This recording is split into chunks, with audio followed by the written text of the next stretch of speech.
Coach. Tyler? Coach, I know you said during the week, this being a rivalry game, you expected it to come down to one series, one play. Did it surprise you at all that your team did that and won by 37 points? No, it didn't. I think our team is playing better and better and better every week. We made some mistakes tonight, but we dominated the game, dominated the line of scrimmage on both sides of football. 4 fourth down stops. It's real defense. Really proud of our guys and proud of, we've trained them and coached them hard, and they play like we coach them. They play hard. They're tough. Smart. Will called, I think, 2 of the 3 short yardage defense. I told him I'll start letting him call them. He actually called at the timeout. He said, "Hey, let's run this. I think we're going to run this the way they're blocking it." So he called 2 of them. So I guess he's going to start calling the defenses. But really proud of just how our secondaries played tremendous. Not many people noticed.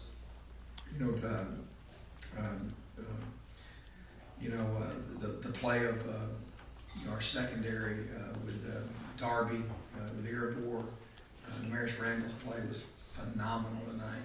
I mean, just how smart they are. I'm really proud, not just that we're winning. I'm proud of how our guys have bought in to class, character, toughness, and how we get there is discipline. We're a very disciplined team. Love how they care about each other, how they communicate. They've just matured. They're really matured, and it's fun to sit there and watch them play.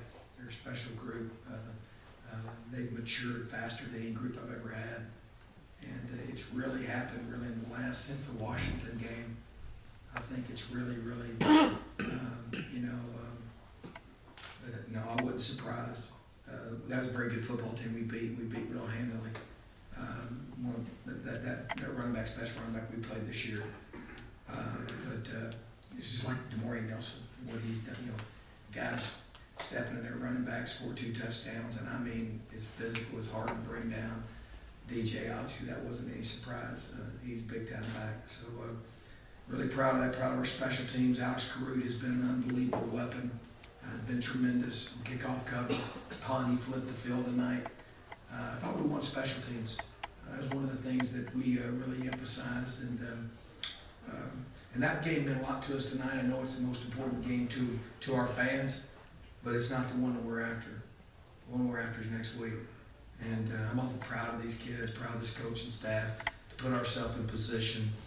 The Sun Devil Nation was unbelievable tonight. What an unbelievable atmosphere and home field advantage. And I'm real excited to bring the Pac-12 championship here to Sun Devil Stadium. I'm looking forward to this place rocking next weekend.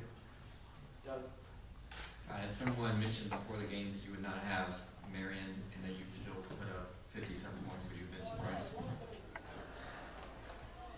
I mean, it's hard to answer that question because I think so much of Marion, but am I surprised that we scored 58 points? No, I'm not. We've got a great system that if we don't have negative yardage plays, we're going to score points. That's something that I've said all along. How you do that is the guys up front are doing a heck of a job blocking. And we got good people. And we got more than one good player. There's a whole bunch of good players out there. And, other than one play, we distributed the ball very well and did a great job tonight. I mean, 58 points is, I think, it's the most ever scored in a Territorial Cup game. So, it's far more than just one person. But, not having Marion does hurt. I mean, it does, because he's a heck of a player. Do you expect him to have him next week? No. Oh, your coach. You said after you win. But, I don't want to, just answering that honestly. You said after your win against UCLA last week that that loss this week would mean a failure for the season. How big is it for you to win the Territorial Cup and to look forward to next week and your future goals?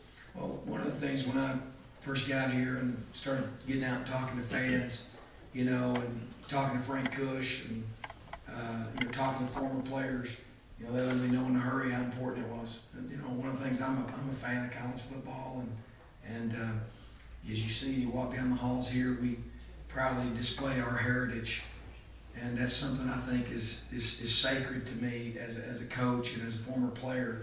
I think that's important. And so our fans pretty much said, hey, you can go 11-0 and lose that game, you've had an unsuccessful season. And there was no kidding to it.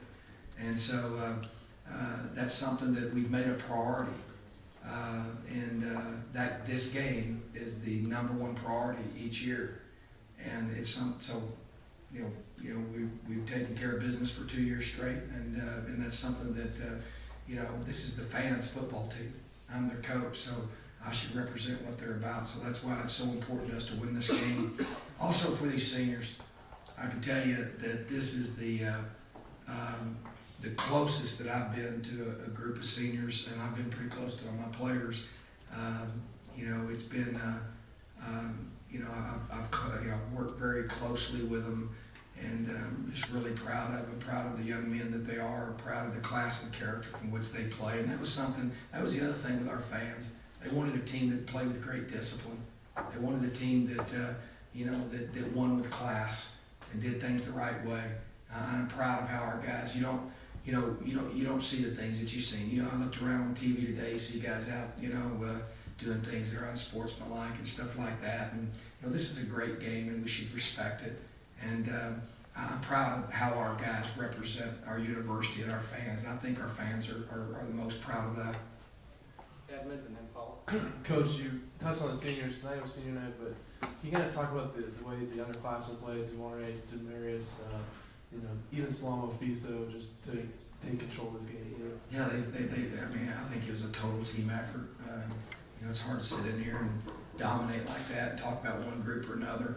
I can tell you that the #1 groups we're going to be talking about is offensive, defensive lines. That's what makes it work. The forcing unit, how smart our players are. That's one of the things that I'm just so impressed with.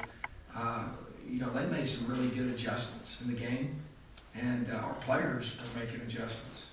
They understand what we're doing and are making adjustments on offense, defense, special teams, and so I like that. I like the communication. I like the synergy that we have, and this team's close, man. That's what makes a team great. There's not anything, I don't see any signs from this team, anybody interested in anything individually.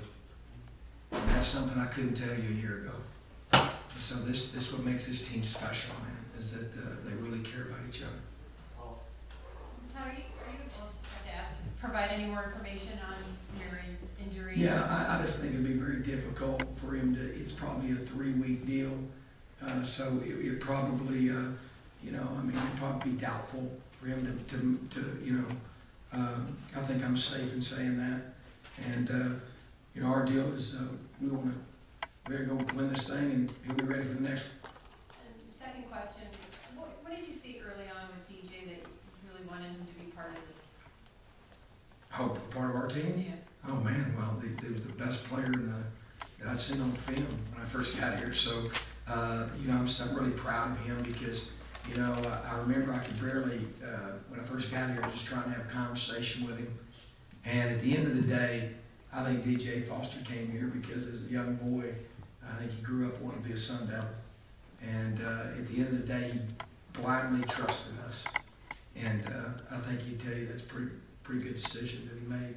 And he's a great fit for our program, not because he's a great tailback, very versatile, dynamic, wide receiver, running back. But he is an incredible person, great leader. He's a leader on this football team with these guys, and we didn't have any doubt at all that he would step up big time tonight. And but he still goes out there and catches passes and does those things. And I think he was ready to step in and be the guy. And so it was exciting to see him do that. And how unselfish he is what's been impressive. Because when you have that and hey, what's your role and all that, and people try to spurn that deal and all that. Never ever has he ever been a guy that's had anything to ask about how many times he gets the ball or why didn't he play in this or that. He's just a winner. He's a big time player and a big time leader on our team. So, that was, him signing with us that first year was huge. was huge for us. And I think that, that's a lot bigger subject, talking about, in-state recruiting and the history behind, all the great players used to come to Arizona State. And we're working hard to mend that. And I think that what we're showing is that there is a great alternative, and not just this is a staying home to stay home, that this is one heck of a program that we're building here, and all your dreams can come true right here, and how special it is for DJ to go out there every day and practice. His dad sits over in lawn chair and watches him practice, and then the relationships he had with our players, taking those kids home, for Thanksgiving and things like that. So really, really proud of him, and I communicate with his dad. He texts me on game day. We text back and forth. Ain't very many people I do that with. Just really proud of him and how selfless he is. That's what this team's become. I mean, I don't even talk to kids at halftime anymore. Will Sutton does. And to hear Will Sutton saying the things that I've been saying to him is pretty cool to listen to them do that. And I think they know it wins. Danny? A little more on DJ. It looked like he had a little extra motion in game, especially after that second touchdown. What did you kind of see from him during the game? I see him play with great intensity every week. We try not to. I don't think our guys are real emotional. I didn't. First thing you get up this morning, people start talking about, what did they paint the A or whatever. Nobody cares. All people care about right now is, did we win? That's it. And it really is not like what you think. It's not up and down. Like, you can't win that way. You can't be emotional, and an emotional team. And it's hard to mature. That's why I keep talking about maturity. And I do think that playing that tough schedule early, and I do think that those hard wins really matures a team. But this team has matured really fast. But no, I didn't see more emotion out of me more than I see any other week. These guys just bring it every week, and they compete really well. And sometimes the games that probably are closer, the games that we don't do as good a job as the coaching staff. But these kids are really proud of. It's the best football team I've ever coached, not just because of what they do as far as winning, but how they play. I'm really very, very impressed with them. Last one, Doug. You're undefeated at home this year, and with the Pac-12 championship coming here, can you just describe your confidence playing at Sun Devil Stadium? Man, I can't tell you. Obviously we're playing a great football team. I'm not a guy in this league I have more respect for, Coach Shaw. Coach Mason, the job that he does with their defense. I think we're two programs that, I think I can say we're like-minded in how we're trying to do things. Two really good defensive football teams playing, and the advantage to play at home, you can't put a price tag on that. It's huge. I mean, it is huge. There's no question we play our best football out here, and our guys operate pretty special out here. Obviously, it's going to take a major effort to beat Stanford. They are the defending Pac-12 champion, and we've got tremendous respect for that. We need everybody in these seats and standing up and making this a great home field advantage for us. But it is a major deal for us. Thanks, everyone.